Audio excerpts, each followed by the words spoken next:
Okay, well, I'm going to get started. Good afternoon, everyone. My name is John Gilmore. I'll be your host today. First and foremost, I'd actually like to start just giving sincere hope for you, your families, and your teams that everyone's well and everyone stays healthy throughout this crisis. It's definitely unprecedented times for all of us.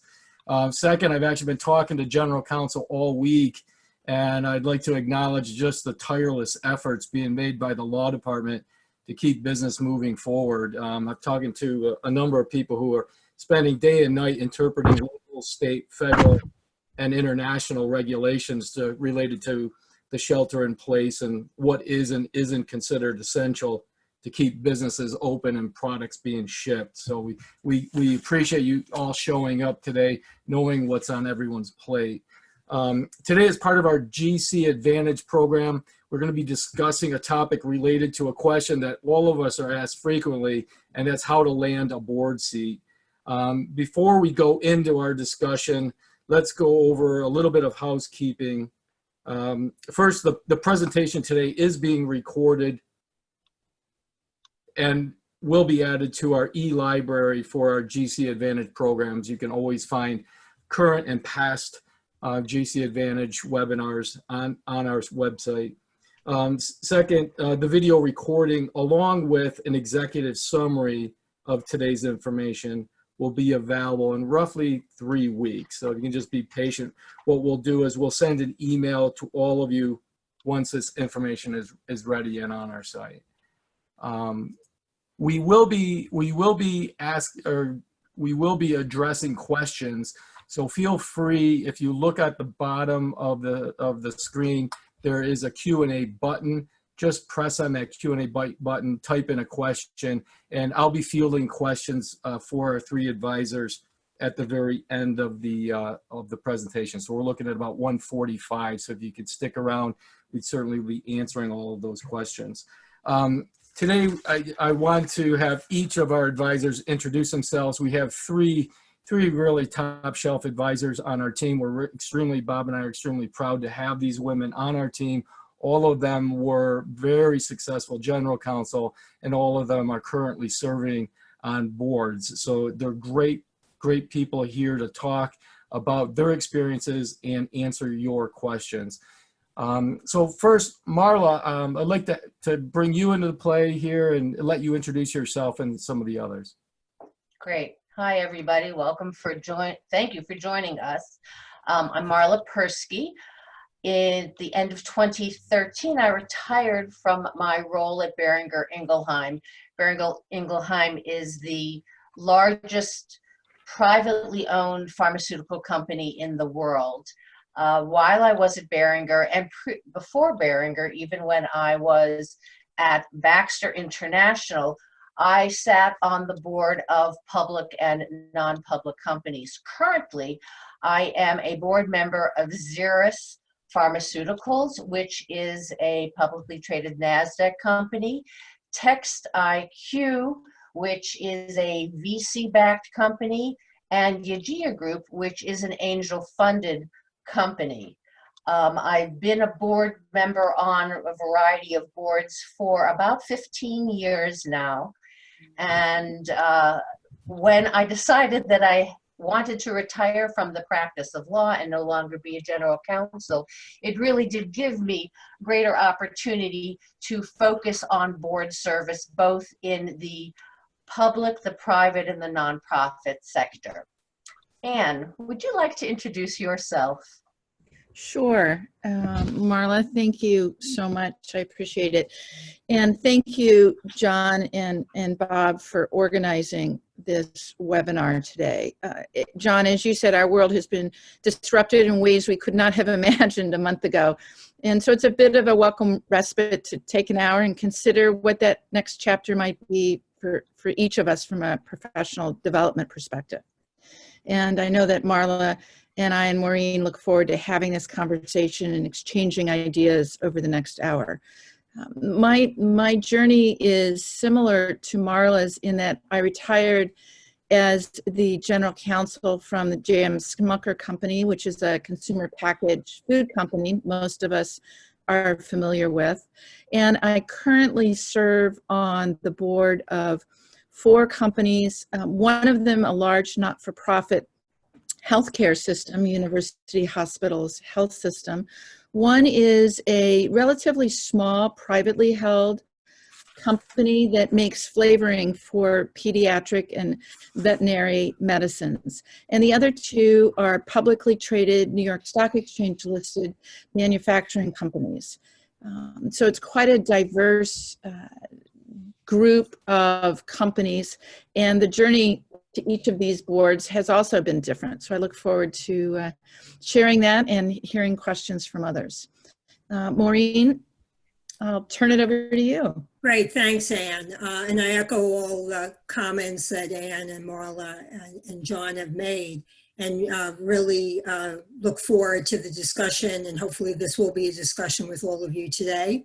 I'm Maureen Brundage. In addition to being a senior advisor with Barker Gilmore, I'm on the board of directors and audit committee of Mafre USA and 2 of its subsidiaries. Mafre USA is the largest personal auto and homeowners insurance carrier in Massachusetts, and also has operations in 10 different states. Mafre USA is the U.S. holding company of Mafre SA, which is a publicly traded global insurance company that is headquartered in Spain. Prior to that, for over 10 years, I was part of the C-suite at the Chubb Corporation, which is a global property and casualty insurance company. In my various roles I had at Chubb, and relevant for today's calls, I participated in all board and committee meetings, and obviously played the role of advising the board on a variety of topics. I also served on the board of a number of Chubb subsidiaries. And prior to Chubb, I headed the Global Securities Practice Group at White & Case, and in that role, again relevant for today, I guided boards on a variety of matters like governance, SEC filings, M&A, and risk management as well. So looking forward to the discussion today. Thanks, Maureen. We thought that it would be interesting to see, for those of you who are joining the web today, what type of you have. So if there's, Bob is send out a poll that hopefully you can fill out, and then we'll get the results. As, oh, I see, has just popped up. For those of you on the phone, if you wouldn't mind filling in whichever of the questions apply to you, whether you've been on a corporate board, a nonprofit board, or no board whatsoever. And then as we move forward, we can find out what our general experience is. So perhaps we can go to the next slide, Bob, because we wanted to give you some background statistics about the number of companies that are out there, and also that are looking for directors. You'll see from these statistics that the number of companies listed on the New York Stock Exchange, and the same thing is true for NASDAQ, have been shrinking over time. And this really isn't necessarily a surprise because of mergers and acquisitions, as well as unfortunate bankruptcies. Worldwide, though, however, there's 630,000 publicly traded companies. And I think it's one of the things that's important to think about if you're interested in board service, is that it's not just a US-based game. Particularly in Europe, there's opportunities for, they're looking outside of just European people to get a more international group of directors. Of all the companies in the US, only 1% of them are publicly traded. And on average, there's 7.5 seats held by non-executive directors in public companies. And we're not going to read through all of this, but it just gives you some background. And Marla, if I may just interject with respect to European companies, uh, for those of us that have international operations, international experience, or even language skills, and are willing to travel, European companies provide a very interesting opportunity. They tend to have a little different filter and perspective on lawyers serving on boards, and we'll talk about this more later, but many European countries have either mandatory requirements for diversity representation on their boards, or have mandatory disclosure requirements such that if you don't have a diverse board, you're obligated to publicly address sort of the steps you've taken to find that diversity and why it seems to be lacking. So it's a little bit of a different shift in Europe that for some people provides a really attractive opportunity. And hi, it's Maureen. One thing to note if you're thinking about exploring board service outside the United States is different terminology that's used. So for example, in the UK and in the EU, they don't refer to the independent board members. Instead, they're non-executive directors, or NEDs are sometimes referred to. So in your resume or bio, that's just something to keep in mind, that you appreciate the different sort of terminology that's used in the different markets. Another thing to also focus on that Marla alluded to is where there are a number of public companies, the number is limited, and there are a lot of other opportunities. Like sometimes I think people think of getting on the board of a public company, that's the golden ticket and that's the only thing you should focus on. But really that's too narrow. There are obviously a lot of private companies. Some are owned by private equity, some may be family-owned businesses. There are startups to consider. There's also mutual funds, and those may be real opportunities for those of you who have 40 Act experience. Subsidiaries of public companies that have independent boards is another area you could look at. That's common in regulated industries such as banks and insurance companies. There are also companies that have advisory boards. So these are not the full normal board role, but it is a board function and it may lead to other opportunities. So encouraging you not to look at this narrowly, but to think more broadly about what the potential opportunities are. And we've talked about, obviously, the US and Europe, but there are also opportunities in Canada, in Asia, and in Australia as well, too.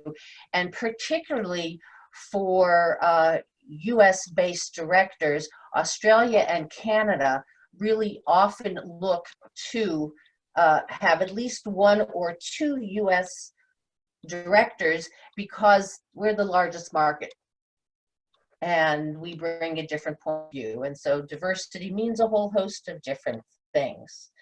There are not a lot of openings on public company boards. New seats arise primarily due to retirement of sitting directors or people who step down for some reason. Very few boards actually increase in size. But one thing to keep in mind is New York Stock Exchange company listed boards tend to be larger than NASDAQ company boards. And of course, private company boards are usually smaller than that. That's true.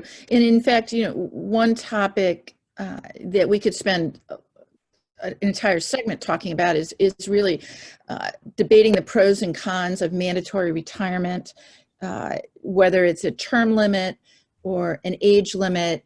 And that conversation is evolving. In fact, there was an article in the Wall Street Journal just this week really taking the position that perhaps we've been too strident in setting term limits and age limit, and in fact, really knowing the business, knowing the operations, and perhaps even being an insider are good points. So you're seeing a little bit of the pendulum actually swing in the other direction. And it'll be an interesting conversation, an interesting trend to watch. Some of that may be dependent just on the times we find ourselves in now and the importance of having real operations expertise in the industry, but we'll see.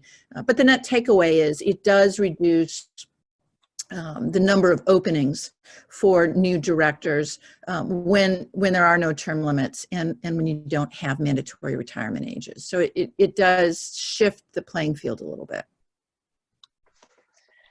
So I'm wondering, Bob, if we have the results from the polling, if you can give us a feel for what board experience those participating have. Okay, interesting. So over 50% of us on the phone have nonprofit experience, and under 10% of us have corporate board experience. This actually is not surprising to see, at least from my perspective, because being on a board takes time, and if you're working full time, it's not always an easy thing to take on. I thought perhaps... Marla, I just wanted to follow up, if I could, to echo what Ann said about being realistic about board service. I really encourage everyone to think long and hard about whether you really want to be on a board and to think about why you want to be on a board. You really need to make sure you understand what's involved, the time required, what the risks are, as well as what the rewards are. And we're going to talk about this in much more detail during today's discussion. But don't just do it because you hear everybody else is doing it. I remember, and I'm dating myself, back in law school when I was a third year, and everyone was applying for law clerkships because it was very prestigious. And I regularly had to make myself stop and think about what I really wanted to do and come to the conclusion it just wasn't a right fit for me. So I just think it's important that you all do that and to be realistic about what your expectations is. And if you want to do this, that's great, and I encourage you to pursue it, but to be realistic as well, as Ann said. And so I do want us to be able to get to those nuts and bolts, but just to set the framework, is more of a push for a truly diverse board. And obviously most of us will expect that the largest the loudest volume of diversity is really around gender diversity. However, truly diverse boards is not just based on gender, it's based on experience, cultural, racial and ethnic and the like. And this slide does show some of the and some of the prognostications are. These slides will be sent to all of you afterwards, so just for your general information. And just as a holder out there, just keep in mind that there are a variety of states in the United States that are following up what's started in Europe with requirements for disclosure about the level of diversity on the boards. California is requiring at least 1 or 2 or 3 board members to be female, depends upon, of course, the size of the company and the size of the board. And the last company with an all-male board in the S&P 500 added a woman to the board last year. If we can go to the next slide as well, still want to mainly focus that in 2019, the S&P 500 added 432 new independent directors. And for the more than 50% of you who are not directors, 118 of those 432 were first-time directors. So I'm sure people have heard that once you get your first board seat, it's easier to get your next board seat. I'm not sure that that is true, but I do think it should be encouraging for anybody who really does want to be on a board to realize that it's not just trading chairs on the deck of a ship. There are fresh blood and new people joining boards all the time. And Marla, I think that really reflects the growing acceptance and really embracing the notion of diversity at all levels. That companies, CEOs, board chairs, nom-gov committees are really focused on creating a meaningful skills matrix. Not just checking the box, but really taking a look at the strategic objectives of the company, where the risks are, and how they need to round out that board expertise. And that's taking a lot of boards in the direction of looking for skills that are almost in emerging areas of expertise, whether it's cyber or digital, that are really leading them towards first-time directors because of that expertise. But it's a good time. It's a good time to be that first-time director. It's a good time to bring that different lens. And it's a good time to be a lawyer looking for a board seat, because a lot of the skills that we bring to our companies are also skills that boards are looking for. We just have to develop ways to talk about those skills that maybe are a little bit different. And that's right, that I think you can demonstrate experience in the boardroom without ever having really served as a corporate director. So for those of us who have been in the general counsel role, presumably you attend your company's board meetings, but there could be others like chief compliance officers, chief privacy officers, obviously corporate secretaries, and maybe others who from time to time do attend board or committee meetings and make presentations. So to think about and keep track of those opportunities, and perhaps to look for those opportunities as well, so that you will be able to demonstrate that you do in fact have experience in the boardroom. So maybe we go to the next slide, because we do want to talk about the definite advantages of joining a board. One thing on that I thought it was important to highlight, Marla, is not all companies will allow their executives to serve on corporate boards. So if you're thinking about exploring corporate board service while you're still working full-time, you need to know what your company's policy is. It may be something formal and in writing. It may not be. It may be an informal policy. And even if the policy appears to allow it, you obviously need to discuss it with the CEO or whoever else you report to, because it may be that they decide that they don't want you in that role.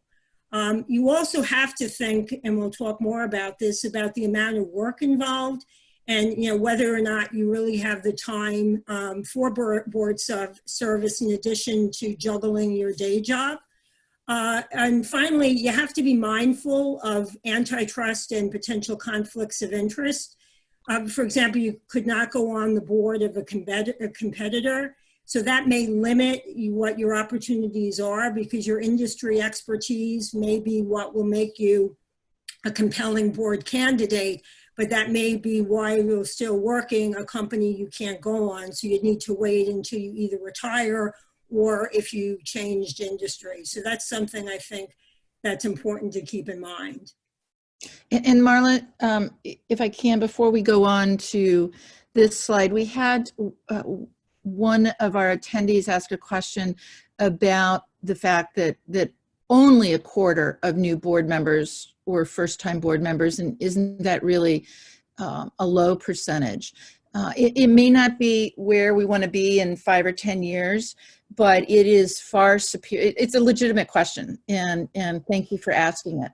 It is far superior to sort of what the numbers looked like 3 years ago, 5 years ago, and vastly improved from what the numbers looked like, a decade ago. So you're right, there's a lot of work to be done, but it's a journey. And on that, Anne, I agree. It is easier to get a board seat if you've been, if you have experience being a director, particularly for publicly held companies, many director searches are looking for people who have had public company experience.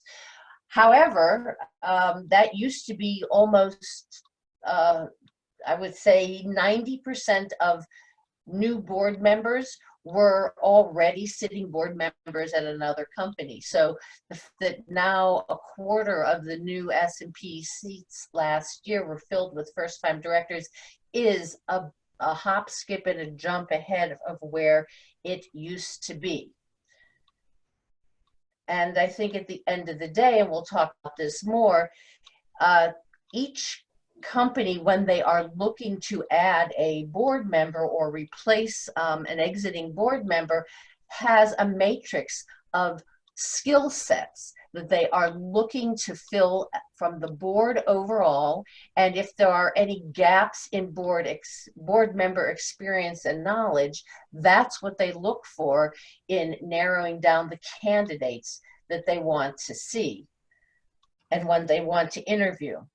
And I thought we should talk a little bit about compensation, because one of the advantages of joining a board is the fact that it is a way of getting income, and the income is not always just from board fees, but also from stock options and the like. Right, and here on the screen, you'll see some compensation figures. And where this compensation is not insignificant, director fees will not make you rich. So I would encourage you not to do it for the money. It can be very time consuming, and also there's potential liabilities. So if you did a per hour calculation, it may not be all that high. Private companies, the stats here are for public companies. Private companies generally will pay a bit less, but there's also less liability of being on a private company versus a public company. So I think where compensation, it's nice and we all appreciate it. Again, I don't think it should be the driving reason why you pursue board service. And the dollars that are here on the slide include it's fees, which you get annually from your company, but it also is a Black-Scholes analysis of the value of options that are awarded. So this is not necessarily cash in your pocket. And for those of you, just so we are grounded in the same definitions, a small company is identified as a company that has less than 250 employees. And a micro company is a company that has less than 25 employees. I noticed someone participating asked about compensation for nonprofit boards. At least in my experience, you don't get paid for being on a not-for-profit. You should do it because you hopefully believe in the cause. And oftentimes too, it is expected that board members will, contribute, whether monetarily or in having their companies, help with donations or otherwise with the cause. Right, and in many states, a nonprofit is prohibited from paying board members. It will put their nonprofit status at the state level in jeopardy. I'm not sure about federally. We should move on here to actually getting on a board, because I know we have several questions about that. So I'm curious, Anne, how did you get on your first board? Yeah, well, it is an interesting question, because I defined my first board as a not-for-profit board, and it was probably 30 years ago. It's one of the conversations I often have with people interested in board service is the time to start thinking about board service is well before you have the time or the opportunity to look for a board. My not-for-profit work was really a great stepping stone, in terms of board service, was a great stepping stone to my first corporate board. Getting to know people in the community who were committed to being good board members, in addition to committed to the cause of the not-for-profit organization. having them get to know me, to understand how I interacted in the boardroom, what skills I could bring to a board. These are professionals that ultimately, when the time came to make a recommendation to a client or to another company board lead about future members, already had the experience of knowing what skills I could bring to that boardroom. So it really is about for me anyway, starting at that not-for-profit level, creating a reputation, creating some confidence in others that I'd be working with as to what kind of board member I would be. So I would say people are watching even when you don't think they're watching, in terms of how you interact and what skills you bring. And that really at the end of the day, your reputation and professional integrity are the two things that are most valuable to you in terms of board service, and we can never underestimate that. And as we continue our conversation today, I'm happy to give you sort of the nitty-gritty details about how valuable really accounting firms were in my board search, and where those partnerships come from. But really, it was the not-for-profit work that set the foundation for my ultimate corporate board work. Maureen, how did you get on your board? For me, it's all about networking, as indicated in this slide. So after I retired from Chubb and was trying to figure out what I wanted to do next, and being on the board was something that I decided was something I'd want to do, I set out to network with people and talk to people. And part of the networking, I spoke to someone who asked, was I willing to speak to someone who is an in-house attorney at an insurance company, and thought it would be good to get some guidance from me on, career prospects in the industry, et cetera. So I said, sure, I'm obviously happy to help anyone. And I had a few calls with the individual who is and was an assistant secretary and in-house lawyer at Mafra USA, and had some calls and sent him information or articles. And in one of the calls, he asked, well, you've been helpful. What could I do for you? And I'm like, oh, no, don't worry about it. No, what are you looking for? And I said, well, I'm interested in being on a board. And I had thought, like, this person wouldn't be somebody that would be someone who would be able to help me with that. And he said, well, from time to time, Mafra is looking for directors and he'll keep you in mind. And I said, thank you very much. And never expected to hear further. And about 5 months later, I got an email from him saying that, in fact, Mafra USA was looking for directors. Was I still interested? And if so, to send my resume, because they were in discussions about this and time was critical. So I did that, and over the course of the next few months, had interviews and discussions with them, and wound up getting on the board. So for me, it emphasized the importance of networking, the importance of being prepared, and also the value of giving back for the right reasons, not because you believe there's something in it, but it wound up for me that proved very fruitful. I think there's not one way to get on a board, but there is a common theme, and it is around networking. So two company boards I have been on, both were, I got them because of people that I knew, people who were already sitting directors, who knew about me, knew about my value proposition, which I'd like us to talk about in just a second. And so when there was an opening, they suggested to their fellow board members and to the corporate secretary who was leading the search, or the sort of the aide to the NomGov committee leading the search, that I be contacted. So how did they? It goes back to what Anne was saying. They had seen me in action, but also they knew I was interested in board service. So part of this is telling people that this is something you're interested in. I do think that recruiters do play a role, but only 25% of the board seats are given to search, and oftentimes it's when the sitting board is looking to further diversify itself, and so they expect the recruiter to help bring more diverse candidates to them.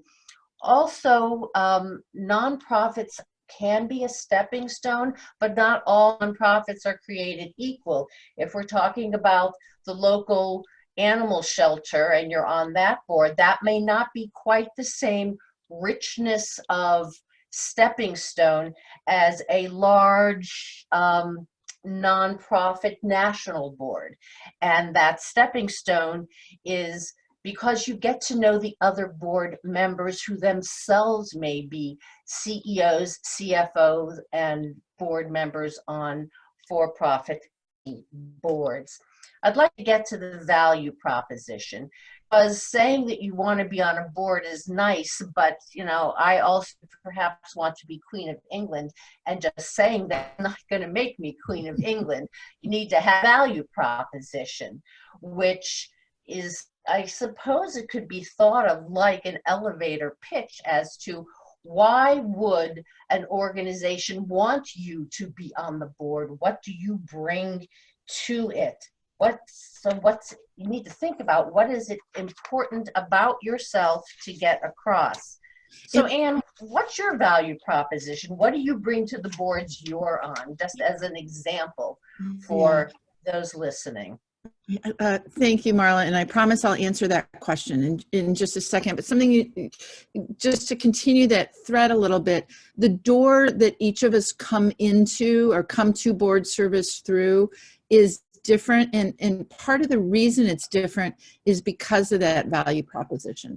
So if one of the skills that someone might bring to a board is the fact that they've led the risk management function for their company as general counsel, that might take you through a different door. So it may be that that's something that a regional recruiter may have a special need for. That's a special isolated talent. And so a recruiting firm, an executive search firm may be a good way to access that potential opportunity.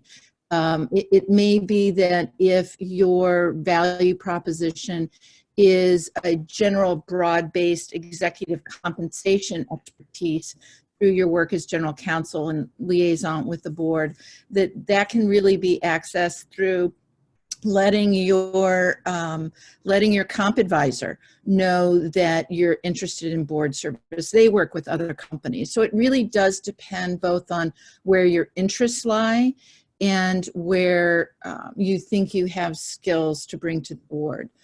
With respect to my, at least what I perceive to be, I guess this question should be best asked of my fellow board members on different companies, but from my perspective, each of the companies that I have the privilege of being on the board of, I bring different value and different skill sets. One may have a particular need for some compensation expertise. One may be more focused on M&A and their growth strategy. At the core, though, I think having good, solid, demonstrated business judgment and the ability to help create and support the management team as they execute corporate strategy, and really thinking through difficult situations and being willing to stand by management as they make difficult calls is really the underlying core value that we will all bring to a board. And then, and quite frankly, as we all know as lawyers, knowing the difference between being a board member and being management, and in a public company context, that we really, our role in representing all stakeholders. So those are the things that are the core, but for each company that you're interested in, your particular value proposition will be, I think, a little bit different. If we could go to the next slide. And Maureen, I was wondering, why is your board better having you on it than if you weren't on it? Because that's one way of articulating a value proposition. Well, thanks, Marla. It's obviously my charming personality. And of course. But I say that somewhat in jest, but in truth, Fit for the board and fit within the culture is important. So it is something that the board will keep in mind and you need to keep in mind. One reason I think the board is better, at least I hope, and like Ann was saying, probably we should be asking them and not me, is my industry experience, I think is very helpful, as well as the broad experience I had when I was at Chubb. So I was involved in employee engagement, risk management, M&A, strategic planning.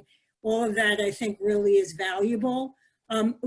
In deciding to pursue board service, an interesting process is you really have to step back and think about what your experience and expertise is that's relevant for board service. So what experience you have in dealing with matters that boards deal with. And it's a different way to think about than looking for a general counsel job or some other job you may be pursuing. But it's an interesting process to go through, and you may realize that you do have a lot of experience. I also stay up to date on the industry. I do a lot of education. I'm a big believer in continuing education. Both on the industry and also on matters that are relevant to directors, including, now we're all listening to webinars and reading materials on the pandemic and things as board directors that we need to keep in mind to be able to help guide our boards through this and companies through this very difficult time and process. So I think all of that makes me a better director. It helps me ask pertinent questions and to provide the guidance I think that the company is looking for. So we see on this slide that there are hot areas of expertise, and that changes over time, obviously, based upon, so right now, the very bottom, the slide, it says, and crisis management. I think anybody who has pandemic experience and experience around supply chain, that's hot, hot, hot, and it will be hot going forward because almost every company has been hit with these issues in light of COVID-19. Nothing up here says legal experience. So I don't think that, I'm quite sure that none of my boards asked me to join because I was a lawyer. I think what they cared about for me was my experience from an industry standpoint, my experience in crisis management, my experience in acquiring and integrating companies into the companies I worked for. There are several questions that I see people have asked about, well, you three were general counsel. I'm not a general counsel. Do I have to be a general counsel to be of interest? I think most boards want people who have experience working with C-suites and working in a strategic role and certainly have had exposure to boards. So it's not title driven, it's experience driven. And I think as a lawyer, you can deconstruct your skills to see what would be attractive. And this is part of your value proposition around crisis management and integration planning and how disaster preparedness comes into play. One of the good things about being a lawyer in a corporation is that we very rarely have a horse in the race. So we step back and we listen and we ask questions. And that's one of the most important things that board members should be doing, is listening and asking questions and challenging conventional wisdom. Marla, one thing on this list of experience, where many of them will always be the case, like for example, financial, some of them 10 years ago we wouldn't have been talking about, like cybersecurity or digital. So encourage everyone to keep your eye on what's new, what's coming around the corner, as Marla said, pandemic crisis management experience is now obviously something that we should have all been thinking about. So do focus on these, but also keep your eyes open and ears open for areas that you may be able to get involved with in your job that also will be very relevant and very hot for board opportunities. Yeah. And we've been talking a lot about larger companies, often public companies, or large, complex not-for-profits or privately held companies. There are a world of opportunities out there for someone with securities experience to help a small or mid-sized private held company get ready for an IPO, or a startup company that may need someone with particular regulatory experience. So as we think about value proposition, and as we think about where you are in your career trajectory, it may well be that there are great opportunities at more of a startup or advisory board level that really are out there waiting for you. And accessing those opportunities comes through relationships with accounting firms, relationships with industry associations, relationships with compensation consultants or other investment bankers, other advisory groups with whom you've worked that, again, you know and know you. So I think that it really isn't title driven, as Marla said, but rather experience driven. And we would shortchange ourselves not to really look at the broader waterfront in terms of opportunity. So there's a lot out there that may not immediately be on our radar. Right, and if we go to the next slide, Bob, there's family-owned companies that are looking for people on the outside, particularly in their industry, to help bring them outside in views so they're not doing navel gazing all the time. There are a lot of opportunities. You need to think about what it is you want and where you can add the most value. And these are questions to ask yourself. How much time does board service take? For those of us who are retired general counsel, we have more time than if you are a sitting general counsel or a sitting chief compliance officer or working full time. Public company directors spend about 20 hours a month on board service per board that they are on. And this is, and it's not a straight line on a graph. Obviously, end of quarter activities is a bump up around where your board meetings are, or your shareholder meetings, or your regulatory filings. That's when more time is taken. And of course, if your company is involved in an acquisition or is facing a challenge, that's when more time is going to be required of you. And as a board member, if you are working full time, if something catastrophic happens to the company on whose board you are sitting and they need to call an emergency board meeting, it is virtually impossible to say, I'm sorry, I have a previous engagement for my current job that I can't break. It's not easy. You have to be able to juggle. So, Anne, how did you serve on multiple boards? Well, to your point, Marla, it's important to consider the time commitments, and you have to be able to commit the amount of resources that each company requires. And not surprisingly, in times of crisis, they all require a lot of time in the moment. While I was working full time, I was limited to one corporate board without question. I had a full-time job, and my responsibility was to my work. But my CEOs really believed in the value of that board experience. So for them, it was part of my continued professional development. And they were very supportive. And then it was, my obligation to bring some of those key learnings back in terms of just board dynamics and best practice. So it really was an important part of my being a contributing general counsel. And I cleared those board schedules, and you just make it work. After I retired, then obviously there's more time.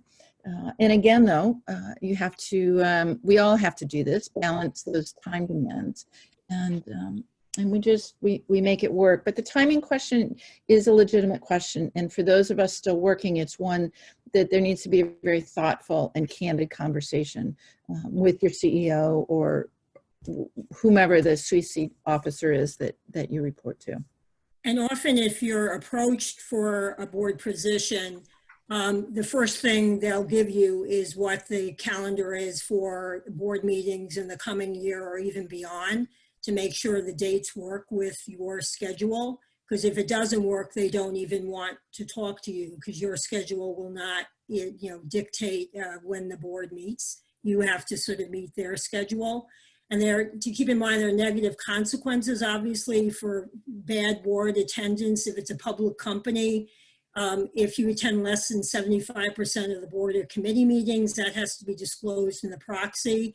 Glass Lewis, which is one of the proxy advisory firms, has taken it a step further, and they'll generally vote against the chair of the Nominating and Corporate Governance Committee if the company doesn't disclose in its proxy every director's board's attendance, even if it meets the SEC threshold.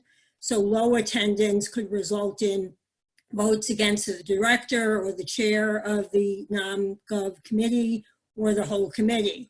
And also query if you're not being good at attending board meetings, whether it's a public company or a private company, are you really doing your job, or are you living up to your duty of care if you're not going? And obviously it impacts what the management thinks of you and what your fellow directors think of you. So you can't just readily blow off board meetings. If you're gonna sign up for this, it really has to be a priority and something that you're able to do.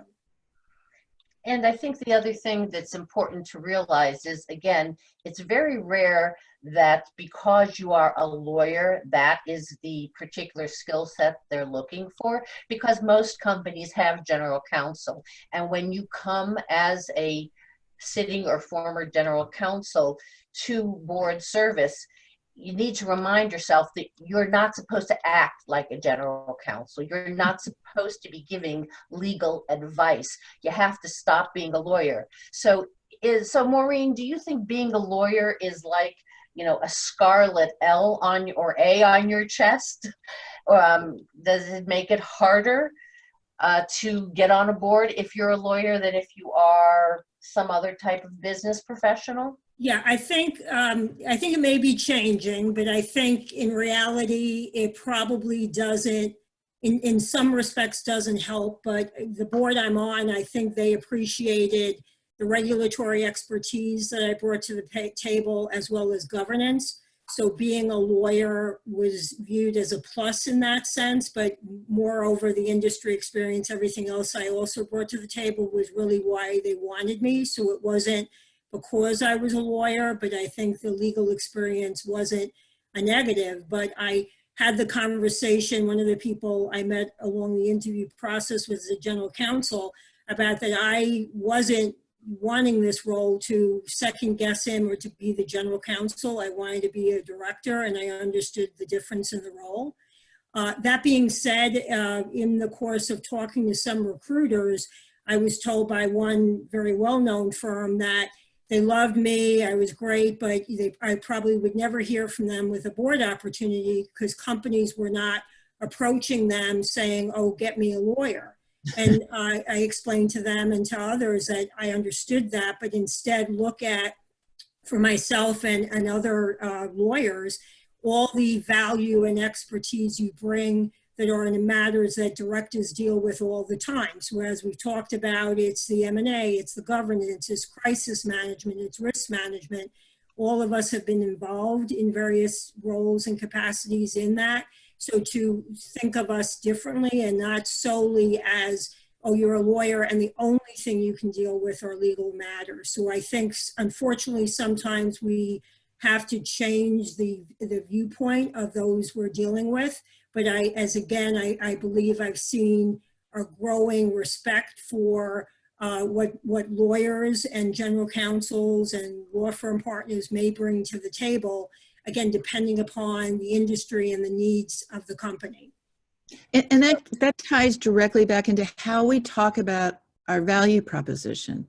What is it about our legal background that would make us a good and contributing board member? Well, it's not the fact that we're a lawyer, but it might well be the fact that we would be an excellent governance committee member because we understand the governance and regulatory environment, and we have that lens, and we understand the processes that are important to that committee, or that we'd be an excellent compensation committee member because we understand executive compensation. We have pension, ERISA, 162 experience, so that we can ask questions and we can help formulate plans, and down through the audit committee, and that we have the Anti-Corruption, Foreign Corrupt Practice Act filter as we think about acquisitions in foreign countries. So there's a good way to really craft a conversation about the skills that we have that just happen to flow from our legal degree. And that's an important nuance that has really helped a lot of lawyers be successful in finding those board opportunities. And then there are organizations out there. There was one question about, is there a database? Well, there's not one database, to be sure, but Equilar has a database of opportunities for board members. Direct Women, which is specifically focused on supporting female general counsels and female legal leaders in their organizations and law firms to find that first board position. So there are a number of organizations out there that are focused on these issues and are really making a difference. So let's go to the next slide, please, Bob, because I think this really is a good summary of what hopefully you all have heard, that it's based on your expertise, experience, your visibility, and people recognizing that you're interested in board service. I'd like to ask each of you, Maureen and Anne, what's the one thing you wish you knew at the beginning of the process of getting on a board that you know now? What do you wish you knew at the beginning? So I'll begin. It's Maureen. One is how drawn out the process generally can be to get a board spot. Oftentimes boards are acting way ahead of when they need to. They know in 2 years' time somebody's going to retire, so they start the process for looking for someone to join the board in 2 years' time. So oftentimes boards are not in a rush. If they are in a rush, that may signify something bad going on in the company, which is something to keep in mind. So the process can be very drawn out. Also, sometimes it will get halted because there's something going on at the company, which of course you will not know anything about. So there may be silence and you hear the crickets and you think, oh, you must have blown your last interview, but it's just a very drawn out process. So you have to be really patient. It's not like a job interview. It can be much more time consuming and over a much longer period of time. Anne, what do you wish you knew that you know now? Maureen's advice is really on target. We're so used to a timetable that is often quicker, that the patience is really critical. Also, just the notion that experience comes in a variety of different ways, and you don't always know where that opportunity is going to come from. It's back to the theme that we've been harping on during our entire conversation, and that is relationships matter, networking matters, the support of your management team and being able to articulate why you think this is important, and how your board service will help the company. All of that was advice that certainly I received early on, and just to underscore how really valuable that advice is and how critical it is to keep that in front of mind. And it's a long process. It takes years. And I think the piece of advice I would leave with all of you from I wish I knew at the beginning of the process is that important which board you join, so that it's not just them interviewing you. You need to be interviewing the company as well to make sure that you have confidence in management, that you feel that you will be joining an already established board where you're going to fit in and you're going to, number one, and number two, be able to add value. Personally, I never wanted to be on a rubber stamp board. I think it's not satisfying, it's not good for the company, and it actually sets you up as a board member to liability. So, nor did I ever want to be on a really contentious board. Not that everybody has loved one another, but life was too short for me to be on a board where people were fighting and they didn't like the other, and everybody had to prove that they were the smartest in the room. It's important that you're interviewing the company as much as they are interviewing you. We have gone over time, and I definitely want to make sure that we have time to deal with some of the questions that have come up. I know we've covered some of this during our discussion, but John, are there questions that you think have been raised that we haven't touched upon? Yeah, that's great. So first of all, we have had quite a few questions, but you three have done just an incredible job answering them. Many of them have been answered. I'll actually skim to the bottom since we have had a few people drop off, and obviously the people at the bottom are still with us. One question that just came in, can you speak to the personal liability considerations that you mentioned? Well, sure. Personally, I would never join a board that didn't have director and officer liability insurance. And not all D&O insurance is created equal. So make sure that you have, that the company who you would join would have, robust D&O insurance. But it's not just from a financial perspective, it's from a reputational perspective, because it takes forever to build a reputation and 1 second to destroy it. And that's why it's important that you take your board service very seriously, that you make sure that you are staying on top of what's going on, not only at your company, but at in the industry that your company is a part of. Anne and Maureen, I know you more to add on this. Sure, be happy to, Marla. And it's a great question, and it follows on to the statement that you made, Marla, about how important it is to do your due diligence on the company that is presenting the opportunity.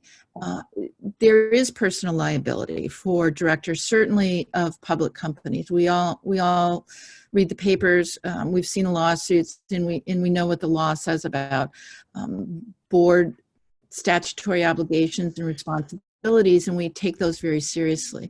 So for me, it's just as important to trust the CEO, trust the CFO, believe in the management team, understand the strategy, be able in good conscience to get behind the strategy and to help support that strategy. And certainly the D&O insurance is something that everyone should take a look at. But at the end of the day, the most important components are really how you feel about fellow board members, how you feel about the CEO. Do you trust the numbers? What's the financial what's the finance focus look like? And really in good faith knowing that those are solid at the end of the day is really the question that I ask myself before accepting a board opportunity. And it also is important to try any way you can to figure out the culture of the board and the culture of the company. Obviously, we've read in the paper lots of stories where companies went really awry because of issues on the corporate culture. So as part of your interviewing process, to make sure you understand that, and whether it is talking to people who maybe used to work at the company or people who used to be on the board, or looking at Glassdoor or things like that, like what you would do if you were looking to join the company in an executive role, to try to get a sense and what's out there in the media about the company, to get a sense of the culture and whether the culture is something that works for you. As Marla alluded to, you're bringing to the table and not just your expertise, but your reputational capital, and that's really valuable. So you don't want to sign on to a situation that it winds up being it's the wrong culture and it's one that you're uncomfortable with, and your reputation is then adversely affected by having been associated with that organization. So doing your homework is very important. And Okay. generally, if you're, obviously the director and officer insurance should cover any out-of-pocket liability. God forbid your board, loses a shareholder derivative suit, or but again, if there is gross misdealings and misbehavior from a board level and a management level, when the SEC comes in, if there's going to be criminal liability, D&O insurance is going to do nothing to help you with that, other than it will pay for your attorney's fees, which I only know of one instance where a director was found criminally liable. And they should have been found criminally liable. Gross self-dealing, gross participating in fraud and lying to shareholders. Obviously, none of you are going to do that. So worrying about criminal liability as a board member should not be even on your radar screen. But it is, the old saying, sleep with dogs, rise with fleas. You need to know who you're going to be in that boardroom with. And do you trust them, and do you trust management? Okay, I'm actually going to combine a couple of questions. Do you think that attending a director's college, having specific types of certification or any other training is helpful in obtaining board positions? Maureen, do you want to start out on that? Sure. I'm an alumni of Direct Women, and I think both Marla and Ann are as well. I found it for me that it was really very helpful because it got me, again, as I said before, to step back and rethink of myself, not as, looking for a legal job, but instead looking for a board opportunity. So it helped me a lot with recasting my resume, my bio, my elevator pitch that we alluded before. So I found that worthwhile. There are lots of other organizations out there. I've heard some very good things about many of them. Many of them can be very pricey, so that's something you have to keep in mind if you're going to be doing it on your own nickel, or if it's something that you can talk to your company about as part of your development and something that they would support. It can be helpful, but it also is not the only thing you can or should be doing. So I would look carefully about which ones you're thinking of, and then deciding whether or not you think it's worth whatever the cost is involved with them. There are other opportunities to do, some organizations will offer, seminars and stuff on the topic, maybe for free or a lower price tag. But some of the institutes, I think, can be worthwhile, but you have to look at what the costs are. The next question, I'm going to try to pull this all together, but I know, Maureen, you already identified how you interacted with the general counsel on your board, but I guess just in general for all of you, how do you interact with the general counsel of the companies on the boards you serve? And how do you avoid unsurprising the GC? Did your fellow directors ever look to you first on legal issues discussed in the boardroom?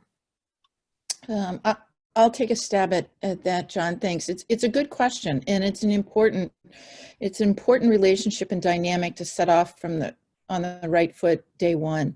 In each case, I either knew the general counsel or in my first meeting with the general counsel, sat down with him specifically and said, I will not be the lawyer in the boardroom. To the extent that there are questions that come up based on my background as a lawyer, I will do everything in my power to ask you those questions prior to the meeting. I'm not interested, as Maureen said, in being the lawyer, but rather using my legal skills to be a good board member. There have been several times when questions have come up in the boardroom that are legal, and my response is generally, well, that's really a good question for the general counsel. And then if I have an opinion outside of the room, I'll share that opinion. That's great. Two questions I'm going to combine here regarding advisory boards. One is, how is an advisory board different than a regular board? And do companies with advisory boards also have a regular board of directors? Along that same line, is a strategic advisory board membership a good stepping stone to a board position?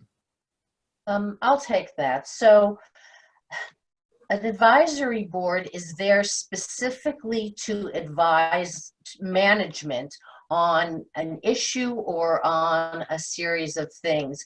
It doesn't have control over what the CEO does. It doesn't vote on anything or have any power to direct what the company does overall. It's there. You are there as an advisory board member specifically to give advice and to really be an assistance to not even to the board generally, but to management, where a board member, you're the boss of the CEO. You're responsible for making sure that the shareholders' investments are being protected.